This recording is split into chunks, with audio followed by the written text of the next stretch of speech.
Kagurabachi Chapter 72 is here, and we've got lore. So strap in and let's get into it. All right, Chapter 72 is titled Future, and it picks up right where we left off at the end of Chapter 71. Still in this flashback with Samura, who has just been approached by Yura at his front door. And Samura says, "Give me a break, okay? My ex-wife's wake just finished." And Yura says, "I'm so sorry, but I simply had to thank the great hero." As Yura continues to speak, we get a couple of panels flashing back to the Sete War, and we see the inhabitants of that island. And Yura says, "The Sete War, it started when they invaded. The citizens of that small country were bloodthirsty savages by their very nature, and their bodies were resistant to the Daten Seki. Their invasion advanced steadily." Yura continues, "But as everyone knows, our heroes and their enchanted blades turned the tide. The heroes succeeded in eradicating the citizens of that nefarious small country. Thanks to our heroes, every last one of them was wiped out. Our country was protected." Samura thinks back to the words that Yura said in Chapter 71, which were the sins you people committed and the disaster that will befall this country. And so out loud he says, "I don't think that's what you came here to really say." Yura says, "You're right, because I know the truth. I know the events that led up to that eradication, the story the public doesn't know." We get some more flashbacks to the war as Yura continues. He says, "When the Sanuchi emerged, it turned the tables on the enemy. We waged a powerful counteroffensive, rapidly driving them back. The heroes then encroached into the enemy's territory, and at that point, the end of the war was in sight. The enemy flew up a white flag of surrender. We were taught to call them bloodthirsty savages from our textbooks, but in reality, human beings are individuals. Physiologically, that small nation's inhabitants had a unique genetic resistance to the Daten Seki, but they were still human. The royal family who led the invasion were deposed. They chose to surrender in order to prevent further casualties. They then signed a treaty, and for a time, peace was established." And that's when we get this full-page panel of the Swordmaster just saying, "No, they must be annihilated." Yura then continues, "One of the heroes who had trod over countless corpses during the war went berserk. The strongest of the enchanted blades responded. The true realm of an enchanted blade conforms to its master." We then see the word malediction, and we get this double-page spread of the absolute destruction that the Swordmaster and the Shinichi blade caused. And Yura continues, "The abilities that the Swordmaster evoked were a force of pure obliteration. In the immensity of that power, the Shinichi and the Swordmaster consumed each other. Then all reason vanished, and that calamity that ensued was beyond virtue or evil. The calamity that befell that small nation laid waste to roughly 200,000 lives. It was only afterward that the 5 other enchanted blade bearers were able to stop him. The Swordmaster remains locked away to this day. That's the real story of the cleansing of that country. The truth is, the Swordmaster is the worst murderer who has ever lived." The country was still in chaos, reeling from the invasion, so to reestablish stability and avoid further confusion, they hid the truth and enshrined the Swordmaster as a hero who had defeated an evil enemy. We then see Samura just sitting there absorbing what he's saying, and he thinks to himself, how much does he actually know? Yura then continues and says, "But how can we blame them? It was for the good of the future." Yes, the future. "So as for the reason to my visit here, I've come to deliver a prophecy." And Samura looks up at him at that and says, "A prophecy?" And Yura says, "As long as the Swordmaster lives, that calamity known as the malediction will occur again in the near future in this country." Samura says, "What?" And Yura says, "Saichi Samura, you have a job to do for the future." And then he starts to teleport away in the way that we've seen the Hishaku do before. And it's at that moment that we see a young Iori has actually been awake and is at the door and has been listening to this conversation. Samura says, "Oh, you're awake." And Iori says, "Who was that? Calamity? You have a job to do? Do you have to go somewhere, Dad?" And he goes, "Oh, you heard that? No, I'm not going anywhere." We then jump forward in time, not to the present again, but just to a little while after Samura and Yura's conversation, where we see Samura go to the Kamunabi headquarters. And we see this guy, and I don't think we know his name yet, and I don't remember the nickname I gave him way back when. But since we know Ro's actual name now, he can be the new Pipsqueak. So Pipsqueak says, "Whoa, Samura, long time no see. It's not like you to reach out." And Samura says, "Yo, you've aged. You're hobbling in here like an old geezer." And Pipsqueak says, "Well, aren't you cheeky? I'm still pretty spry for an old man, I'll have you know. Care to spar?" And we see Samura think back to a time when both he and Shiba were in training, and Pipsqueak here basically 2v1'd them very easily. So Samura says, "No, I'll pass." You then cut to the two of them sitting down, where Samura says, "This guy knew the truth about the Sword Master." And Pipsqueak says, "Is that so? Only the core members of the Kamunabi in the nation's highest echelon know that information." And Samura says, "Perhaps he was involved back then? His voice and scent were unfamiliar, though." And Pipsqueak says, "And this man knew the truth. He said that the malediction would befall this country next. Prophecy, huh? Well, it's like the dream of that monk, Tenra Kuin, and I'm probably butchering that pronunciation, a sort of divination with no clear evidence. A possible disaster, in other words." And Samura says, "So it's possible." And Pipsqueak says, "Well, to prevent such a thing, the Sword Master has been imprisoned deep underground, and the Sanuchi has been sealed and isolated in a separate place, so that the two can never come into contact. But so long as the Sword Master and the Sanuchi remain in this world, then yeah, that possibility exists."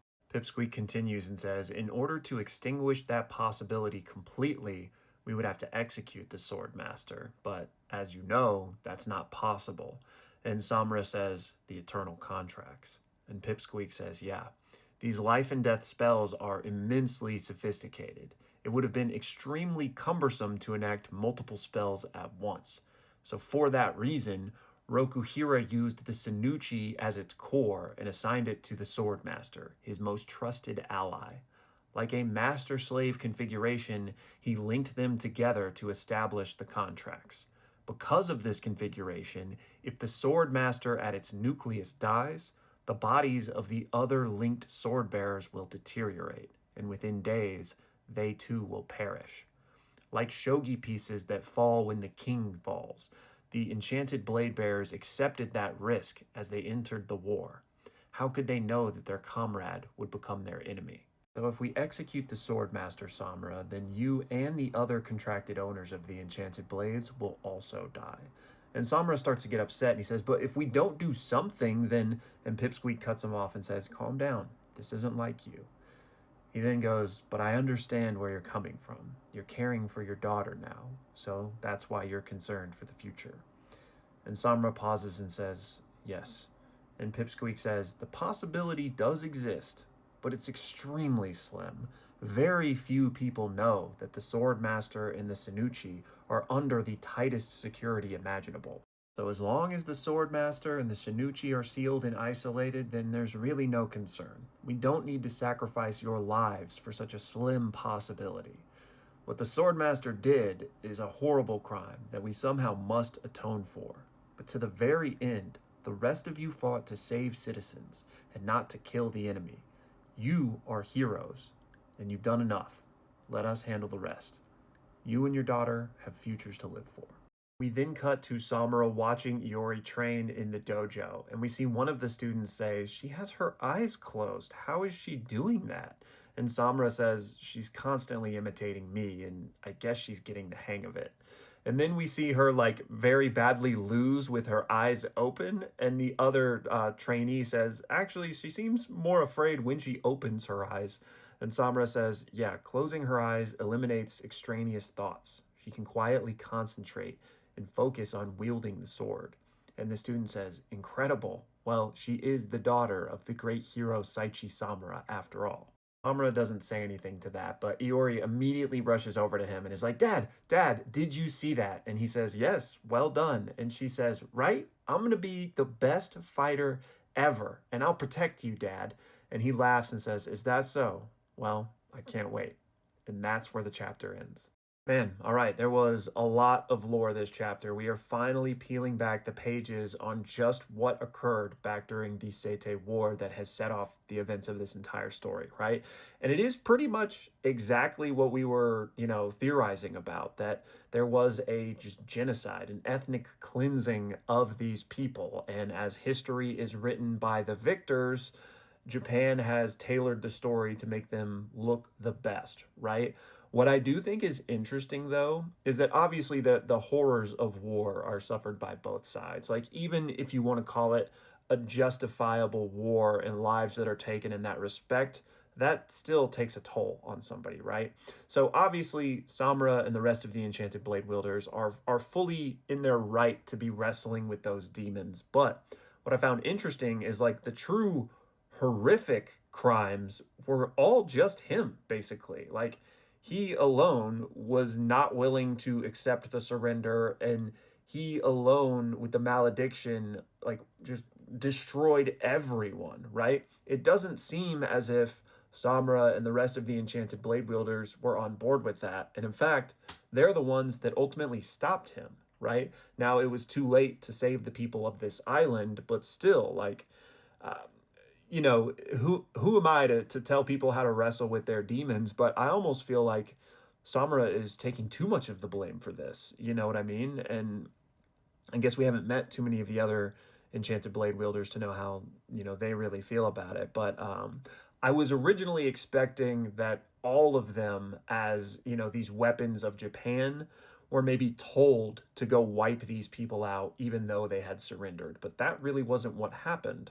There was peace, and basically he alone acted and committed genocide, right? So, crazy, crazy. I'm wondering, well, so many things to touch on here. So, first of all, what happened? Like, we were told that, the enchanted blade kind of conforms to its user. That's something we learned back with Sojo and Chihiro back in their fight, how they can kind of like unlock a whole new realm of power when like the user and blade understand each other, for lack of putting it a better way. So it's like the darkness in his heart, like, just it made things go haywire. But I'm wondering, like, did the blade like hold some sort of negative influence on him that like transformed him into this monster, or was he always a monster? Like, because it doesn't seem that him always being a monster fits very cleanly, because we know that he was Kunishige's greatest ally, which is why Kunishige made the contracts with him at the center, because he was the most trusted, right? And so, maybe Kunishige just had a blind spot, or, his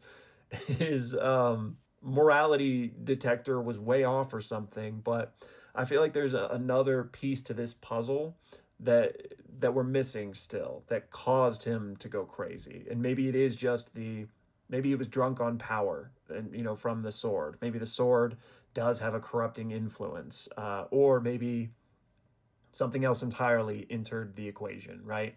We don't know, but I find it fascinating. So Yura believes that this devastation from the malediction and the sword master is going to happen again, but this time in Japan, at home, right? So the big question is, first of all, why does he think that, or how does he know that, if he does have some sort of future sight? And that's a theory we talked about in the previous video, so I'm not going to get into it again. But how does he know these things, and how does he even know the truth of the war? Was he someone that was there? Was he just told by, the traitor that's presumably amongst the Kamunabi right now?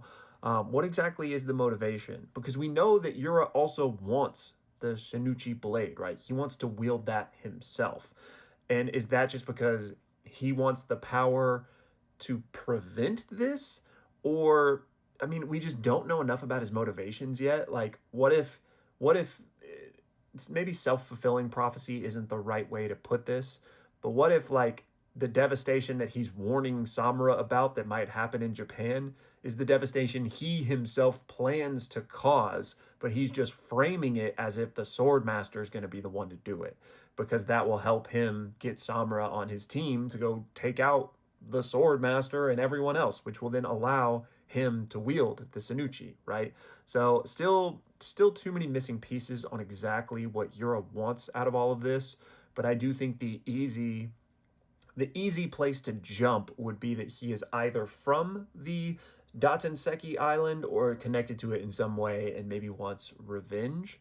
Or, maybe just wants to make things right, considering that, Japan has rewritten history, as it were. But speaking of that rewritten history, one thing I did find interesting is that it does seem to be that the Datenseki Island people truly did invade Japan first. Previously, I was wondering if that was just made up because, Japan maybe wanted the Datenseki and the natural resources on that island, so they had to make up a reason for why they would invade and attack. But the way Yura presented the story was that, they invaded, and then thanks to the sword bearers, we were able to get the leg up on them, and then peace was had. But wait, Swordmaster goes crazy, right? So why did this island appear, and why did they invade Japan? And again, it is possible that that part is propaganda, and that then there maybe was more we don't know about that. But if they did truly strike first, then that's an interesting development.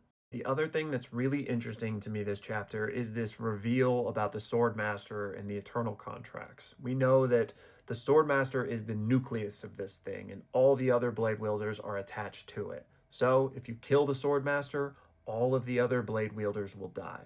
And with that being the case, it certainly calls into question what Samura is doing here, because we know that he thinks the world will be better without the blade wielders and those weapons in it. And I think we can all understand why he feels that way, especially because of what we found out the Swordmaster did. But knowing that it was solely the Swordmaster who committed the most heinous of the crimes, and the fact that all of them will die if he kills the Swordmaster, it makes me wonder why his plan isn't to just kill the Swordmaster. And yes, the others will die as a result, but at least that way he doesn't have to personally cut down his friends and murder them in cold blood, right? At the end of the day, they're all dying anyway, but I think there's a meaningful difference there. Like, Uruha specifically is his friend, is his literal protege, right? And he still cut him down instead of being like, hey, this is what's going on. I'm sorry, but I'm gonna kill the Swordmaster, and that's gonna kill you and me. It is what it is. Like, that just would be the much more reasonable way to go about that, right? And you could argue that, well, Uruha was going to kill him. Like, he was going to try to stop him. So Samura had to put him down. And that is technically a possibility, but I'm not really buying it because Uruha did not have an enchanted blade and Samura did. I feel like he easily could have just sat him down in the corner. You know what I mean? So with all that being the case, it makes me wonder if that theory that the very same way Samura killed Chihiro but brought him back, maybe he did actually do that to Uruha as well. And that was his way of trying to protect Uruha, because now he has severed the eternal contract, and presumably, if he kills the Swordmaster now, Uruha wouldn't have to die because he's not contracted to the enchanted blade anymore, right? So I don't know if I'm prepared to like fully ship this yet, but that would explain everything so far to me. Samura's motivations, intentions, and also the ambiguity surrounding Uruha's death that we were left with. So we'll see. And then finally, I want to give a huge shout out to Branwyn, who has continuously showed support throughout these Kagurabachi videos. So thank you so much, man. And y'all can pause to read the whole thing, but these are actually Branwyn's thoughts on last week's chapter.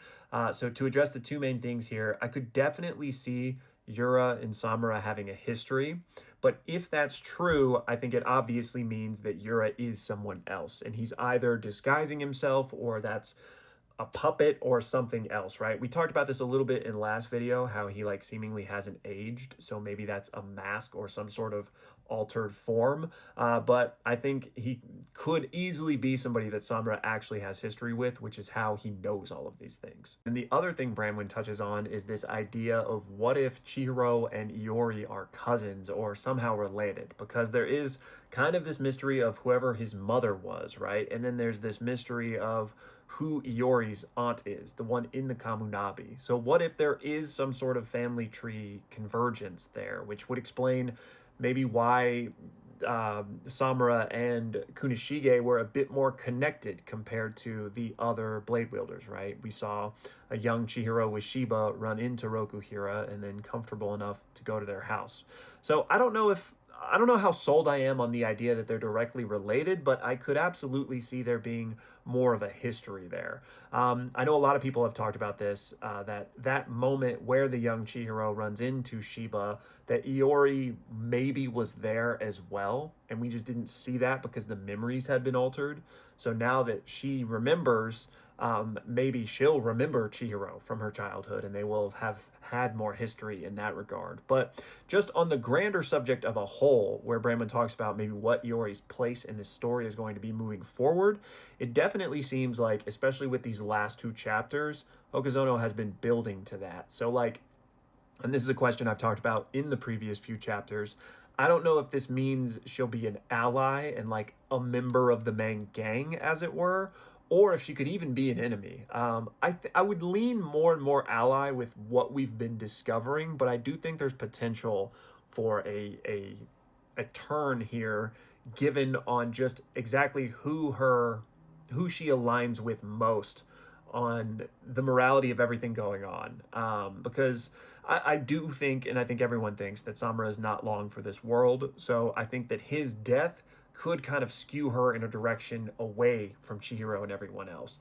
But it could very easily put them exactly in line together and, together kind of tackling the sins of their fathers, as it were. So, yeah, I would say that, again, barring something even incredibly tragic like Yori dying and then Samura dying after he like goes berserk or something, then I do think she's setting up to be a main member of the sidecast. Anyways, y'all, I think that's going to do it for this one. Please let me know all of your thoughts on this chapter since we got so much of an info dump here. And better yet, join the Discord and come talk with us there. But as always, thank you for watching.